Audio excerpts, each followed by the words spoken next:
Welcome to my channel Gainmate. My name is Rajesh Kumar Gupta. इस channel में आपका स्वागत है। आज के इस लेक्चर में हम नाव की धारा से संबंधित महत्वपूर्ण प्रश्नों को देखेंगे। नाव की धारा से संबंधित प्रश्न बोर्ड परीक्षा में बार बार पूछा जाता है। तो चलिए शुरू करते हैं। हम लोग सीखेंगे कि नाव की धारा से संबंधित प्रश्नों को कैसे हल करते हैं। तो क्वेश्चन नंबर 1 से शुरू करेंगे। क्वेश्चन नंबर 1 क्या है आपका, देखिए। एक नाव की शांत जल में चाल लिखना यहाँ भूल गए। एक नाव की शांत जल में चाल 15 किमी प्रति घंटा है। नाव धारा की दिशा में 30 किलोमीटर जाने में तथा धारा के विपरीत दिशा में 30 किलोमीटर वापस लौटने में कुल 4 घंटे 30 मिनट में पूर्ण करती है। धारा की चाल ज्ञात कीजिए। तो यहाँ क्या निकालना है, धारा की चाल ज्ञात करना। देखिए, जब जैसे भी इबारती प्रश्न आपसे पूछता है तो इबारती प्रश्न में सबसे पहले आपको देखना है कि क्या पूछा गया है। जो भी पूछा गया है आप क्या करें, उसको ही मान लीजिए। जो पूछा जाए उसको आप लोग मान लीजिए। क्या मान लेते हैं हम लोग, मान लेते हैं यहाँ पूछा है धारा की चाल, तो हम लोग काम करेंगे कि मान लेंगे कि धारा की चाल x किलोमीटर प्रति घंटा है। x किलोमीटर प्रति घंटा है। तो चलिए शुरू करते हैं। यहाँ पे देखिए हम लोग लिखेंगे माना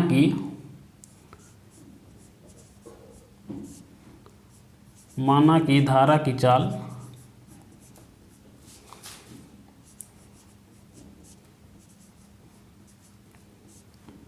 बराबर x किलोमीटर प्रति घंटा। ठीक है। अब देखिए, और यहाँ पे दिया हुआ है कि नाव की शांत जल में चाल। यहाँ लिख लेते हैं क्या दिया हुआ है, नाव की शांत जल में चाल।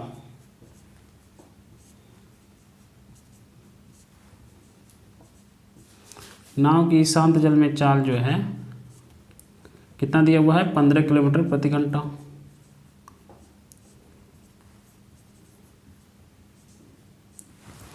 अब इस क्वेश्चन को सॉल्व करने से पहले हम एक कॉन्सेप्ट समझ लेते हैं। देखिए, जब भी नाव से संबंधित, नाव की धारा से संबंधित प्रश्न आपसे पूछता है तो आपने देखा होगा कि धारा जब बहती है, जब नाव जो है धारा के बहने की दिशा में अगर चलता है, नाव जो है धारा के बहने की दिशा में अगर चलता है तो जो नाव की चाल होती है कुछ ना कुछ बढ़ जाती है। मतलब धारा की जो चाल होती है उसमें जुड़ जाती है नाव की चाल में। लेकिन जैसे ही आप धारा के विपरीत अगर नाव चलने लगे, या फिर आप खुद को मान लीजिए आप नाव की धारा के विपरीत दिशा में अगर तैर रहे हैं तो आप आसानी से नहीं तैर पाएंगे। लेकिन अगर धारा की दिशा में आप तैरना शुरू करेंगे तो अपने आप ऐसे किए रहेंगे तब भी आप खुद तैरते चले जाएंगे। तो यही है। तो इसका मतलब ये हो रहा है कि देखिए, नाव की जो चाल होगी अगर वो धारा की दिशा में होगी तो बढ़ जाएगी, और कितनी बढ़ेगी, जितनी धारा की चाल रहेगी उसमें जुड़ जाएगी। लेकिन जैसे ही आप धारा के विपरीत दिशा में चलने लगेंगे तो आपकी चाल थोड़ी कम हो जाएगी, क्योंकि धारा की दिशा जो है, धारा के विपरीत दिशा में आप चल रहे हैं और धारा आपका विरोध करेगी। तो इस वजह से आपकी चाल यानी नाव की चाल जो है क्या हो जाएगी, कम हो जाएगी। तो इसलिए हम लोग लिखते हैं कि पहले तो नाव की शांत जल में चाल दिया हुआ है, तो हम लोग लिखेंगे नाव की धारा की दिशा में चाल। धारा की दिशा में चाल नाव की क्या हो जाएगी, बढ़ जाएगी। कितनी बढ़ जाएगी, जितनी धारा की चाल रहेगी उसमें प्लस हो जाएगी। तो यहाँ पे हम लोग अगले लाइन में लिखेंगे यहाँ पे धारा की दिशा में, धारा की दिशा में नाव की चाल।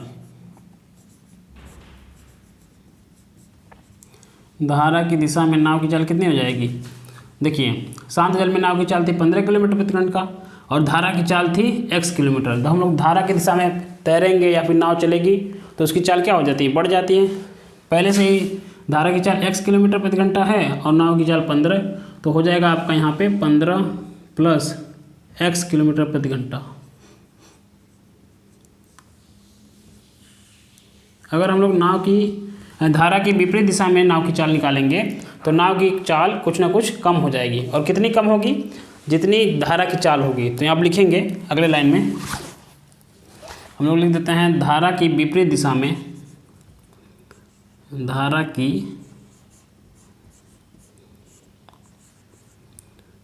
विपरीत दिशा में, विपरीत दिशा में नाव की चाल कितनी हो जाएगी, 15 माइनस x किलोमीटर प्रति घंटा। 15 माइनस x किलोमीटर प्रति घंटा। बस इतना हो गया। अब देखिए, अब यहाँ पे क्वेश्चन में देखिए आप लोग, नाव धारा की दिशा में कितना किलोमीटर चल रही थी, 30 किलोमीटर, और धारा के विपरीत दिशा में भी कितना चल रही थी, 30 किलोमीटर, है ना। तो हम लोग समय निकाल लेते हैं। पहले अगले लाइन में क्या लिखेंगे, धारा की दिशा में, धारा की दिशा में नाव द्वारा 30 किलोमीटर की दूरी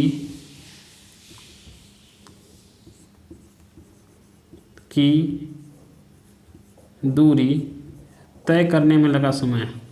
एग्जाम में आपको ये पूरा लैंग्वेज लिखना है, तभी जाके आपको पूरा का पूरा नंबर मिलेगा। तय करने में लगा समय। अब समय बराबर क्या होता है, समय बराबर दूरी बटा चाल होता है। समय बराबर आपका होता है दूरी बटा चाल।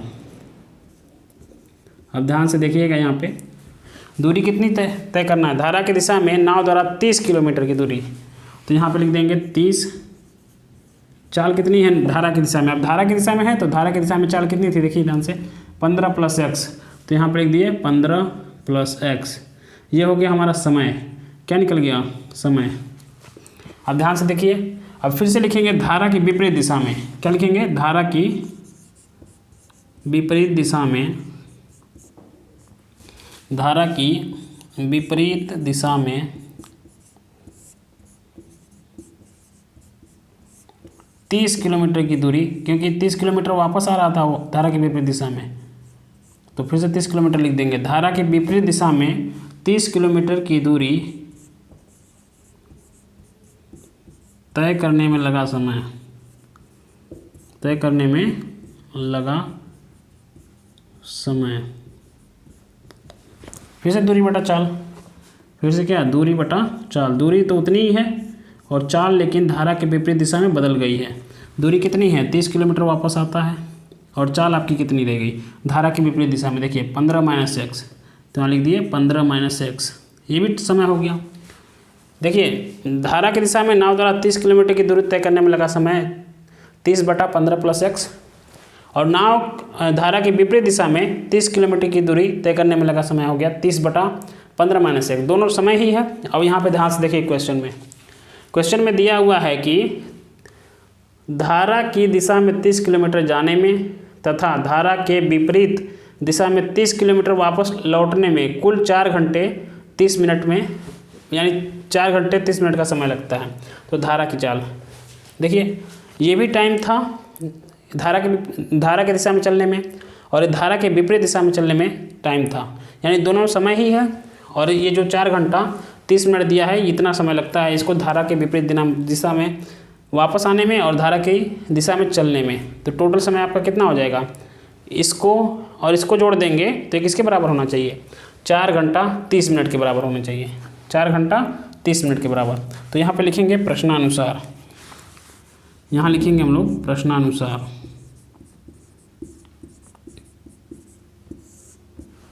क्या लिखेंगे, दोनों समय था, ये भी समय है और ये भी समय है, दोनों को अगर जोड़ देते हैं 30 बटा 15 + x प्लस 30 बटा 15 - x इज इक्वल टू कितना टाइम हो जाएगा। देखिए कुल समय लगा था 4 घंटा, यहाँ लिख दिए 4 प्लस, अब 30 देखिए यहाँ पे 30 मिनट में है, 30 किस में है, मिनट में, तो हम 30 को क्या करेंगे, घंटे में कन्वर्ट करेंगे। अगर 30 को हम लोग क्या करते हैं 60 से भाग दे देते हैं तो ये भी घंटा में आ गया। अब यहाँ पे काट देते हैं, 0 से 0 कैंसिल, 3 × 1 = 3, 3 बटा 3 दूनी 6। अब इसको सॉल्व करेंगे, इसको कैसे सॉल्व करेंगे, इसका आपस में मल्टीप्लाई कर दीजिए, दोनों हर का आपस में क्या हो गया मल्टीप्लाई, 15 + x, ये हो जाएगा 15 - x, फिर इसका इसमें कर देंगे, 30 का गुणा हो जाएगा 15 - x, तिरछा तिरछा, प्लस फिर हम लोग 15 + x का कर देंगे 30 में, 30 × 15 + x इज इक्वल टू, ध्यान से देखिएगा यहाँ पे 4 बचा था, 4 को हम लोग लिख सकते हैं 4/1 प्लस यहाँ पे बच गया था 1/2, 1/2 लिख दिया। अब इसको सॉल्व कर लेते हैं, जब इसको सॉल्व करेंगे तो हमको हमारा आंसर मिल जाएगा। तो चलिए देखते हैं, 30 का 15 में मल्टीप्लाई किया तो हो जाएगा 450 माइनस 30 का x में हुआ था 30x प्लस 30 और 15 का मल्टीप्लाई हुआ तो 450 प्लस 30 और x का मल्टीप्लाई हुआ तो हो गया 30x अपान यह आ जाएगा आपका। देखिए a प्लस बी और a minus B, a plus B और a माइनस बी का फार्मूला क्या होता है, a square minus B square, a square minus B square. जैसे देखिए यहाँ पे a प्लस बी एक ब्रैकेट में और एक ब्रैकेट में है a माइनस बी का फार्मूला होता है a square minus B square. तो यहाँ भी वही है a plus B a minus B, तो हम 15 का स्क्वायर कर देंगे माइनस x का स्क्वायर कर देंगे। इसको भी सॉल्व करेंगे तो इन दोनों का क्या करें, गुणा कर दें, या फिर कैसे भी कर सकते हैं, ऐसे भी कर सकते हैं। 2 बनाना है हर को तो 2 के गुणा कर दिए इस हर में, तो यहाँ भी किससे गुणा कर देंगे, 2 से।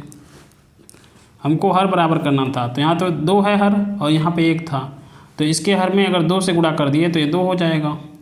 जब हर में 2 से गुणा करेंगे तो अंश में भी 2 से क्या करना पड़ेगा, गुणा करना पड़ेगा। तो देखिए यहाँ पे क्या हुआ, अब यहाँ पे आ गया आपका 4 दूनी कितना हो जाएगा 8/2 प्लस 1/2। अब देखिए हर बराबर हो गया, हर क्या हो गया, बराबर हो गया। अब इसको थोड़ा सा यहाँ देख लेते हैं, ध्यान से देखिए। यहाँ पे माइनस 30x है प्लस 30x आपस में कट गए। 450 प्लस 450 कितना हो गया 950। यहाँ लिख देते हैं 950, सॉरी 450 प्लस 450 हो जाएगा 900। अब ये नीचे है हमारा 15 का स्क्वायर करेंगे तो 225 माइनस एक्स स्क्वायर, ये हो जाएगा हमारा 225 minus X square is equal to, दोनों का हर बराबर है तो इसको एक ही हर लिख सकते हैं, और 8 और प्लस 1 जोड़ देंगे कितना हो जाएगा 9। ध्यान से देखिए 9 एकम 9, 9 एकम 9, इसको काट दिया, 100 बच गया यहाँ पे हमारा आ गया। अब 100 बचा है तो 100 और 2 का गुणा कर दीजिए, कितना हो गया 200। पहले लिख लेते हैं नहीं तो बहुत लोग कन्फ्यूज होंगे। 225 minus X square is equal to 1/2, तिरछा गुणा करा देते हैं तो ये आ जाएगा हमारा। इसमें गुणा हुआ किसने का, 1 का, तो ये इतना ही रह जाएगा 225 माइनस एक्स स्क्वायर बराबर 100 और 2 का गुणा हुआ तो हो गया 200। ठीक है, अब देखिए यहाँ पे लिख देते हैं, थोड़ा सा मिटा लेते हैं। यहाँ पे आप लिख सकते हैं 225 को उधर भेज देते हैं, minus X square is equal to 200 minus 225 plus 225 को उधर भेजा तो माइनस हो गया। फिर यहाँ पे लिखते हैं minus X square is equal to, इसको माइनस करेंगे तो आ जाएगा -25, माइनस से माइनस क्या हो गया कैंसिल, तो x square is equal to आ गया 25, एक्स की वैल्यू निकालेंगे तो आ जाएगा +-5।